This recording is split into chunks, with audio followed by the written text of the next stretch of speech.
بچے کو اسپتال کے کام میں لے جانا چاہتے ہیں تو میڈیکل سے پہلے پری میڈیکل اس کو پڑھاتے ہیں کہ نہیں؟ انجینئرنگ پڑھاتے ہیں، لیکن پری انجینئرنگ پہلے اس کو پڑھاتے ہیں کہ نہیں؟ اس کی وہ اصطلاحات، وہ بولیاں جو اس طرف جانے کے لیے ضروری ہوتی ہیں وہ پہلے جاننا پڑتی ہیں۔ انگریزی جاننے سے یہ معاملہ نہیں چلے گا، وہ خاص اسپیشل سبجیکٹ پڑھنا پڑے گا، سمجھو؟ اس طرح حدیث جو ہے یہ عربی جاننے سے نہیں آئے گی، حدیث کا علم الگ آپ کو پڑھنا پڑے گا۔ اس جگہ کیا کہا؟ باب و ما قیلا، اس کا باب جو کہا گیا ہے، جس نے کہا ہے اس کا کیوں ذکر نہیں؟ قیلا کہا ہے، یہ ہمارے علم حدیث کی اصطلاح ہے۔ ما رویہ بقیلا او بقالو دلیل علی ضعف ما قالو، جو قیلا کے لفظ سے تعبیر کیا جائے وہ کمزوری کی طرف اشارہ ہوتا ہے۔ کیوں؟ اصل حقیقت کو وہ بندہ چھپانا چاہتا ہے۔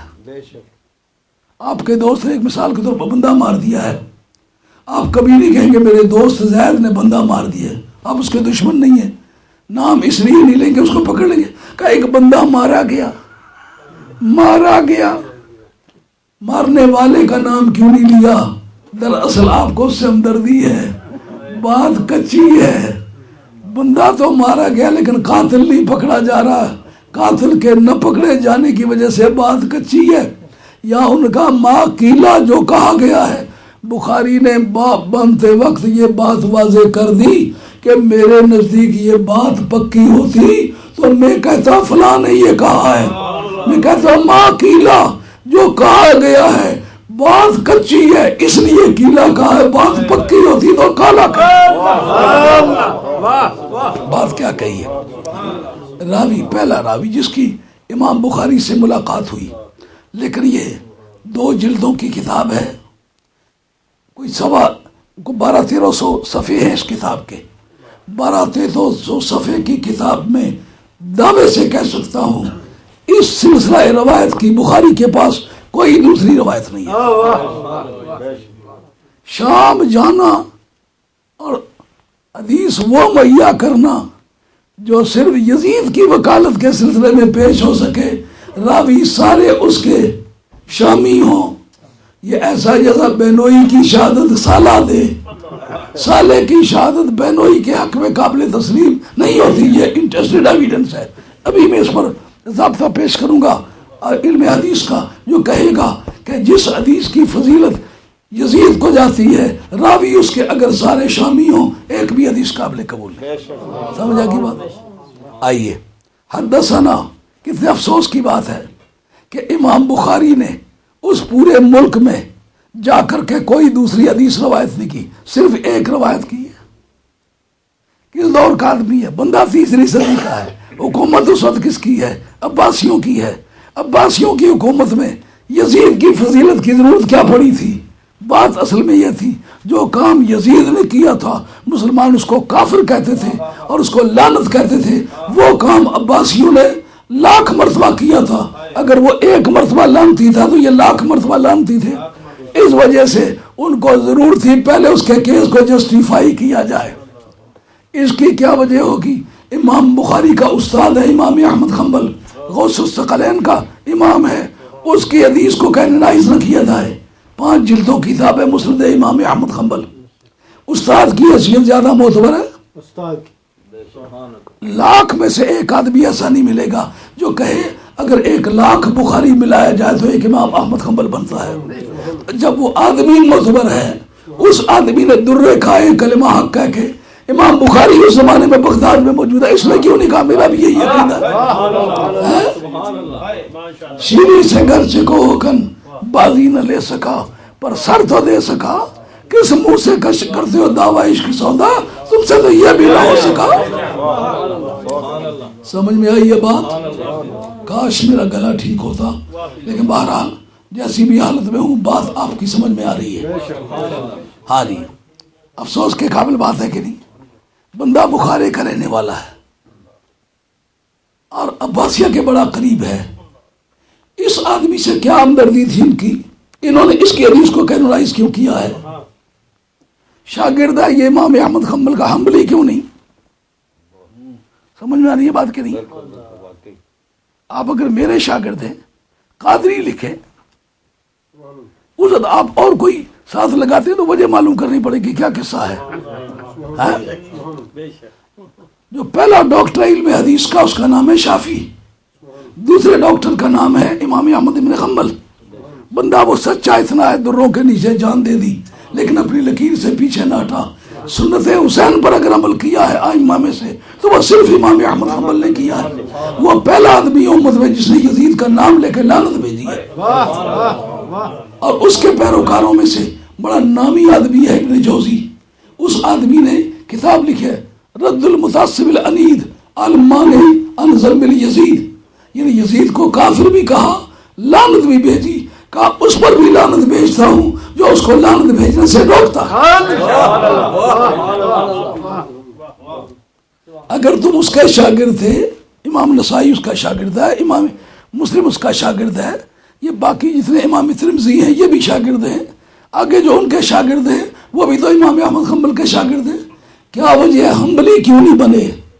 وجہ یہ ہوئی تھی جب امام ابو حنیفہ رضی اللہ تعالیٰ عنہ کو انہوں نے قلمدان قضا پیش کرنا چاہا، ان کا اس سے خون رسول کی بو آتی ہے، میں یہ قلمدان قبول نہیں کر سکتا.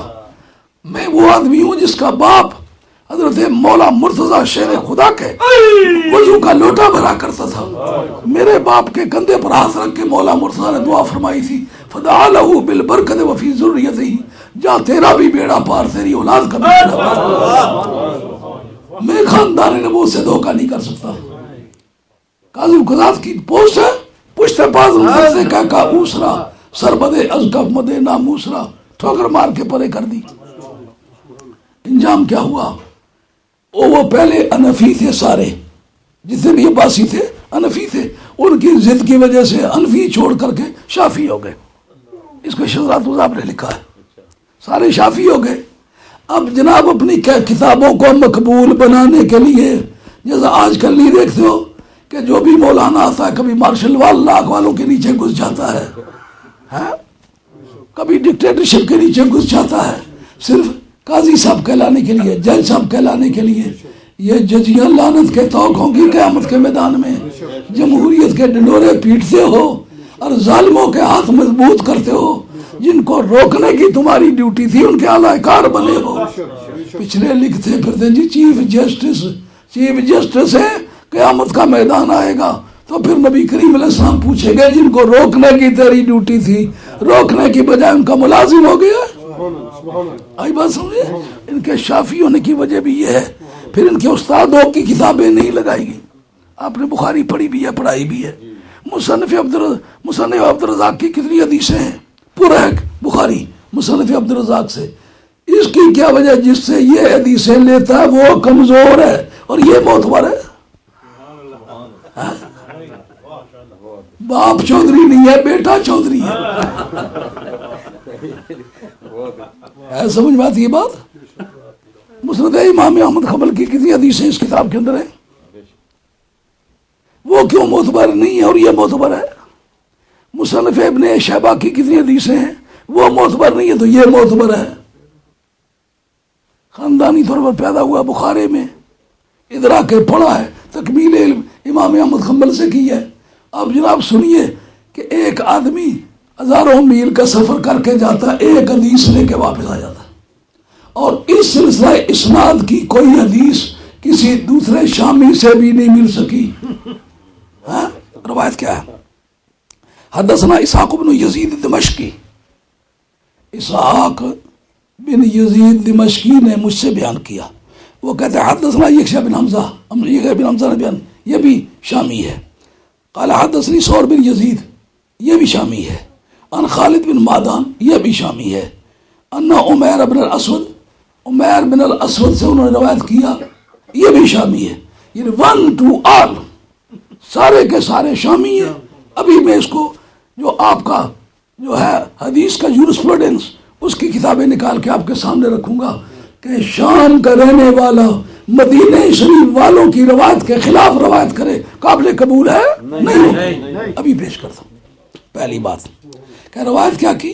انہو حدث انہو اتا عبادۃ بن الصامت وہ عبادہ بن الصامت کے پاس آیا. کہاں؟ وہ نازل فی ساحل حمص. وہ حمص ایک جگہ ہے جو پہلے کیسر روم کا شہر یہ تھا حمص، بعد میں فتح الباری میں اس پر پیش کرنے والا ہوں. اس کے اندر ساحل سمندر پر ان کا ایک مکان تھا جہاں وہ ٹھہرے ہوئے تھے. ان کے ساتھ ان کی بیگم تھی، وہ معه ام حرام، ان کے ساتھ ام حرام تھی. قال عمیر بن الاسود انسی نے بیان کیا، فحدثتنا ام حرام، کہ ام حرام نے ہم سے بیان کیا. کیا لگتے ہو تم اس کے؟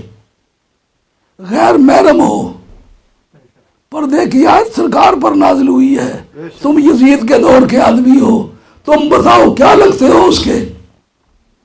تمہاری عبادہ بن الصامت سے کوئی روایت نہیں، ام حرام سے روایت ہے. اب مجھے سوچ کے بتلا، میں محرموں کی حدیثیں پیش کروں گا جس میں یہ الفاظ نہیں ہے تو کہتا ہے. اب ہمیں سمجھنا پڑے گا جب تو محرم بھی نہیں گیا اس تک کس طرح ہے، اس نے تجھ سے بات براہ راست کس طرح کی ہے، اور بات وہ کی ہے جو محرموں کی ہوئی بات کے خلاف ہے.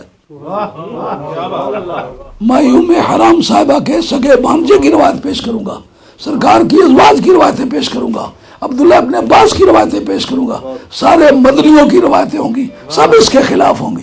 اب شامی اور مدنی کی حدیث ٹکرا جائے، قانون کس کو اولویت دے گا؟